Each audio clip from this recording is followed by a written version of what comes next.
Welcome back to the deep dive. Sometimes the most fascinating journeys, they kind of lead us right back to the basics. Today, we're exploring something you might think you've already got all figured out. Basic English vocabulary. But stick with us. There's more to these everyday words than meets the eye. That's right. We often take these simple words for granted.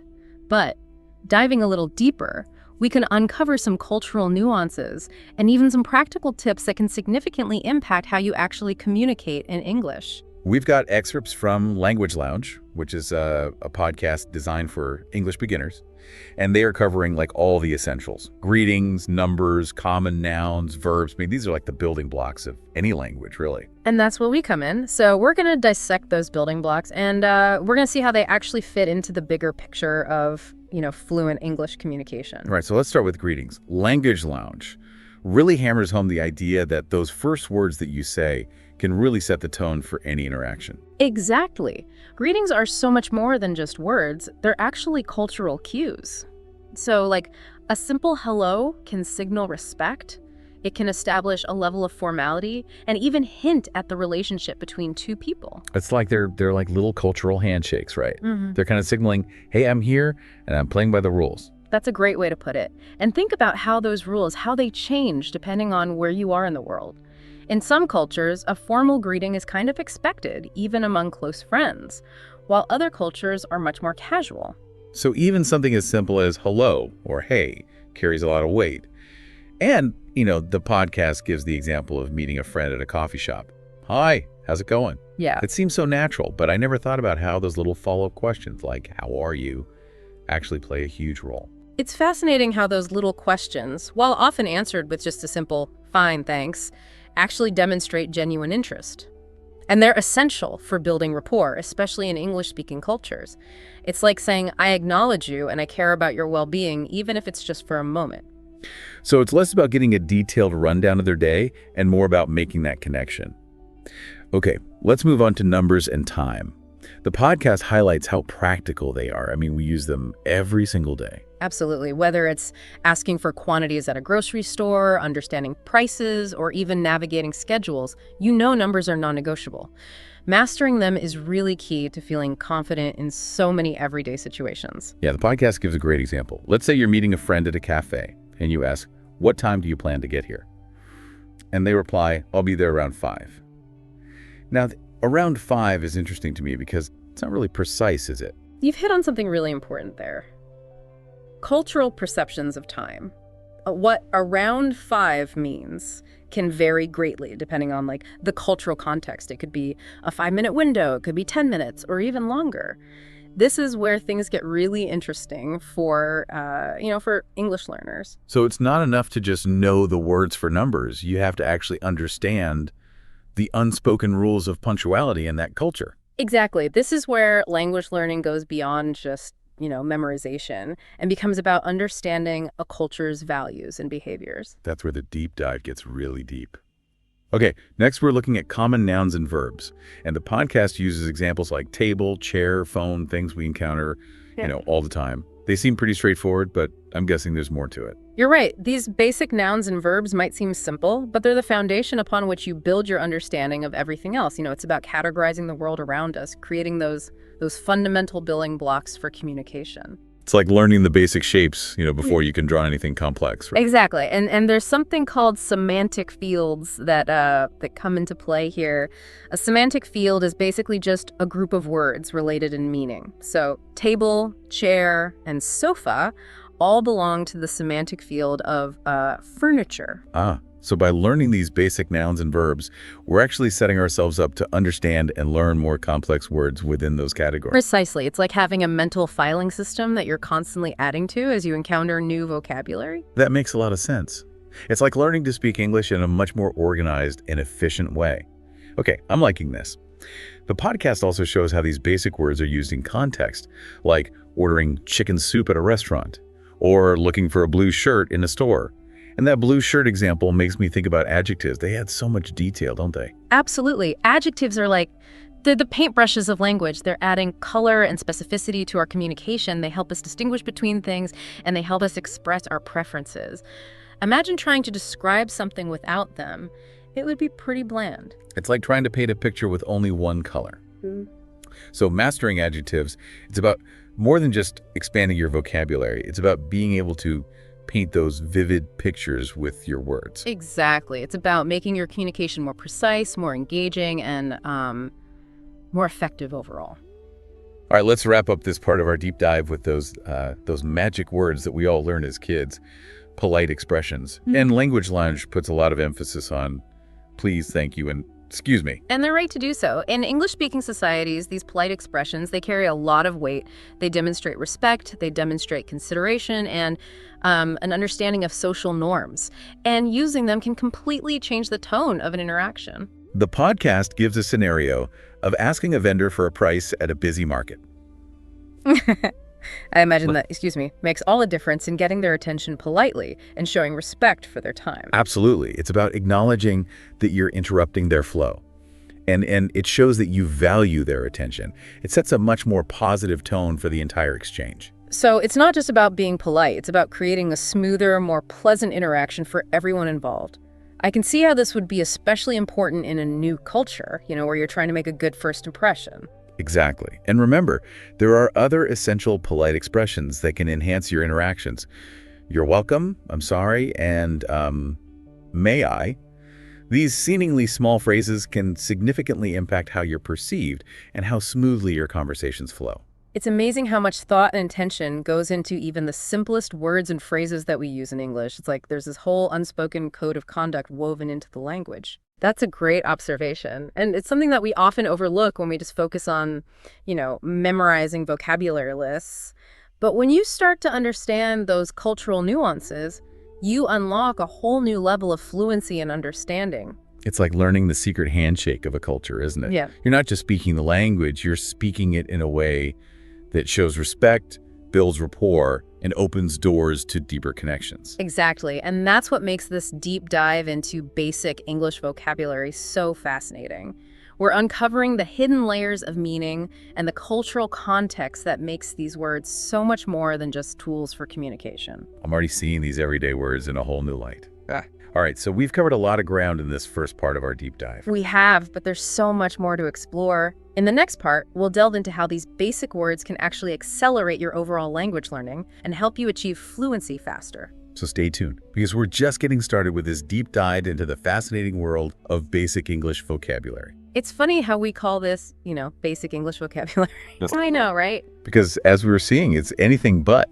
Yeah, we're talking about things like cultural perceptions of time and how even like a simple hello can have, totally different meanings depending on where you are in the world. Right. It's mind-blowing. It is, and that's what makes language learning so fascinating. Yeah. It's not just about memorizing words, it's about understanding the culture and the values and the history that shape how those words are actually used. Okay, so we've kind of established that these seemingly simple words are actually quite complex. Right. But how do we actually put this knowledge into practice? How do we go from understanding the theory to actually using these words correctly and confidently in real-life situations? Well, that's the million-dollar question, isn't it? I think it starts with observation. Oh. But pay attention to how native English speakers use these words in different contexts. Okay. Listen to their tone of voice, watch their body language, and try to pick up on those nuances. So it's like we're linguistic detectives, Gathering clues to crack the code of English communication. I love that analogy. And as you gather more clues, you'll start to see these patterns emerge. We'll start to understand not just what people are saying, but why they're saying it in a particular way. That makes a lot of sense. Yeah. It's like the difference between reading a travel guide and actually immersing yourself in a new country. Yeah. You get a much richer experience when you pay attention to those little details. Precisely. And that's what makes language learning so rewarding. Hmm. It's a journey of discovery, not just about words, but about people and cultures.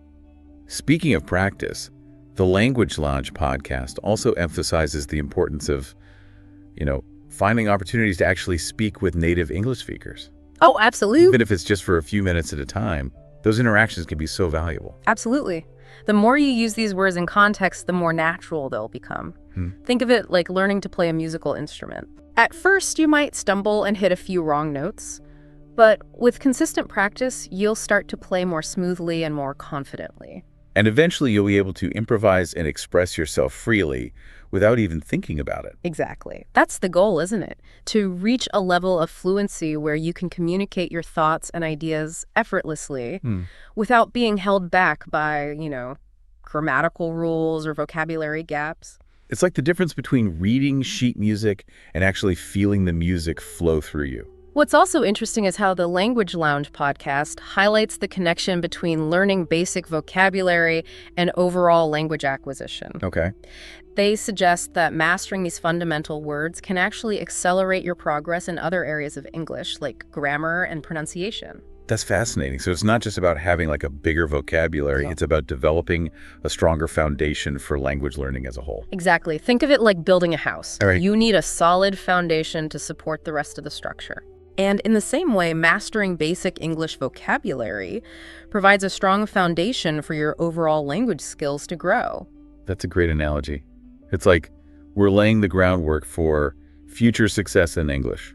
Okay, I'm starting to see why Language Lounge dedicates so much time to these seemingly simple words and phrases. Yeah. They're not just building blocks, they're the foundation for everything else. Now you're getting it. And once you have that foundation in place, the rest of the language will start to fall into place more easily. Wow. You'll be able to learn new words and grammatical structures more quickly because you'll have a solid understanding of the basic building blocks. It's like we're learning the rules of the game so we can start playing it more strategically and confidently. All right. Okay.